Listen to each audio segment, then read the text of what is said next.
bakal menikah saat SMA 145. Tapi tadi gue ambilin nasinya juga udah dikit. Masa gak habis? Ya masih kekeh. Perut gue sakit, serius. Ia ambil nafas lalu mulai menyiapkan obatku. Setelah minum obat, aku mengecek jam dan menyadari ini sudah terlalu malam. 22:56. Apa Brian tidak punya rencana malam tahun baru? Atau ini semua gara-gara aku ya berada di sini? Bray, panggilku pelan. Ia sudah mengembalikan kursinya ke tempat semula. Bekas makanku juga sudah dibawa turun olehnya. Kukira ia akan langsung pulang setelah itu. Tapi tak lama ia kembali naik dan menaruh segelas teh hangat di meja dekat tempat tidurku. Ia duduk di kursi tadi. Ia begitu fokus dengan handphonenya, hingga aku merasa tak enak untuk mengganggunya. Ya. Subscribe dulu ya. Loh, gak ada rencana malam tahun baru? Gak juga. Apa maksudnya dengan jawaban itu? Bray, aku menarik nafas dalam-dalam. Gue berterima kasih buat bantuan lo ke gue tadi. Tapi gue gak enak kalau lo sampai gak ngerayain malam tahun baru lo. Kalau ini karena gue udah gak apa-apa kok. Udah agak baikan juga. Jadi kalau lo mau pergi, gak apa-apa, pergi aja. Gue pernah baca, kalau cewek bilang gak apa-apa, artinya terjadinya sebaliknya. Ia menatapku dengan penuh tanda tanya. Aku menahan nafas frustasi. Gue lagi serius di sini, Brian. Dan setiap kata-kata gue tadi itu gak mengandung arti lain sama sekali. Ia mengangguk kecil sambil mendengarkan penjelasanku. Gue gak punya rencana khusus kok. Gitu-gitu aja setiap tahun baru. Brian berkata setelah beberapa saat. Dan lo tahu gak ini jam berapa? Tanya Brian lagi. 11:08, katanya setelah melihat jam di tangan kanannya. Yang berarti, aku masih tidak mengerti kemana arah pembicaraan ini. Yang berarti, sekarang jalanan pasti macet.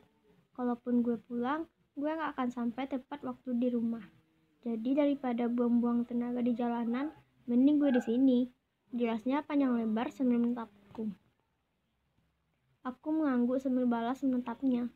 Lalu Brian memutuskan kontak itu dengan melihat ke handphonenya. Skip. Aku bangkit dari tempat tidur dengan tiba-tiba. Tidak. Kenapa sekarang? Aku berjalan cepat ke arah kamar mandi dan menutup pintunya dengan rapat. Perutku bergejolak dengan keras dan kepalaku mendadak pusing. Aku mencoba muntah tapi tidak ada yang keluar, meskipun mulutku sekarang terasa asam. Aku mencoba kembali perutku.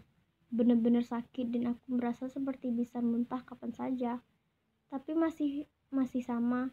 Nafasku terengah-engah dan aku bersandar ke dinding. Terlalu lelah untuk berdiri sendiri. Terdengar suara ketukan dari luar disusul dengan suara khawatir Brian. Sial, aku hampir lupa dia ada di sini. Lo gak apa di sana? Ia mengetuk pintu untuk yang kesekian kalinya. Sedangkan aku, dengan nafas yang tersengal seperti ini, tidak mampu menjawab pertanyaannya. Beberapa menit berlalu dan aku mulai merasa kembali baikan. Aku mencoba berdiri tanpa berpangku pada apapun. Ya, kepalaku masih terasa pusing, sedikit, tapi aku bisa mengatasinya. Setelah mencuci tangan dan menggunakan pencuci mulut, aku keluar dari kamar mandi. Muntah lagi? Tanya Brian kemudian. Aku mengangguk lalu duduk di atas kasur. Ia memberiku tatapan yang kuartikan sebagai jangan khawatir. Lo pasti sembuh, sabar ya, Kay. Aku meneguk teh hangat yang tadi dibawa olehnya. Lo gak bosan? Tanyaku pada Brian setelahnya. Seingatku dari tadi dia hanya duduk di sana dengan handphonenya. Aku tidak tahu apa yang dilakukannya ketika aku tidur. Ia mengangkat alisnya. Ya maksud gue, kalau lo gabut, lo boleh kok nonton atau ngapain gitu, terserah lo. Kalau lo bosen gak? Ia balik bertanya. Mau gimana lagi kan? Aku mengangkat bahu. Sekitar 20 menit lagi jam 12, katanya memberitahuku. Nyokap gue tadi ada di sini. Ia menggeleng. Tadi gue ke bawah, gak ada orang. Aku menatapnya bingung lalu mengecek handphoneku. Ada satu pesan. From Mom. Mama, tahun baruan di rumah Brian. Have fun, I get well really soon. K. Love. Anak satu-satunya sedang sakit dan dia malah meninggalkanku dengan Brian. Sungguh tak bisa dipercaya. Tapi, ia lebih baik daripada Mama harus sibuk mengurusku di sini. Dia sudah terlalu banyak khawatir dan pasti merasa lelah. Tak ada salahnya untuk bersenang-senang sebentar, kan? Nyokap gue ke rumah lo. Oh, perasaan bersalah kembali menyelimutiku karena Brian terpaksa terkurung di sini bersamaku. Lo masih sakit gak? Tanya Brian sambil memegang perutnya. Udah enggak, munculnya enggak selalu kok, jelasku. Mau nonton kembang api? Hah? Enggak, tapi kalau misalnya lo mau tidur lagi, silahkan. Tadi gue cuma nanya. Bray, gue mau kok. Oh, oke. Di mana? Kurang dari 15 menit lagi sih, katanya sambil melihat jam. Kira-kira kalau dari sini kelihatan nggak kembang apinya? Gue nggak tahu juga. Udah lama nggak tahun baruan di sini. Brian berjalan menyeberangi ruangan dan membuka gorden kamarku. Dia membuka jendela, tapi ketika melihatku menggigil karena angin malam yang sudah cukup dingin, dia menutupnya kembali. Gue sama Anne selalu ngerayain tahun baru di luar, dan kita bakal pulang kalau kembang api udah selesai. Makanya gue nggak tahu dari kamar gue kelihatan atau enggak. Aku tidak tahu kenapa aku menjelaskan semuanya ini ke Brian. Termasuk tahun ini. Harusnya sekarang gue sama dia, lagi di tengah kota. Lo tahu nggak kalau tahun ini mereka ngadain pesta kembang api nonstop 15 menit. Gue sama Anne udah nunggu-nunggu banget. Tapi ya, aku tersenyum kecil. Masih ada tahun depan.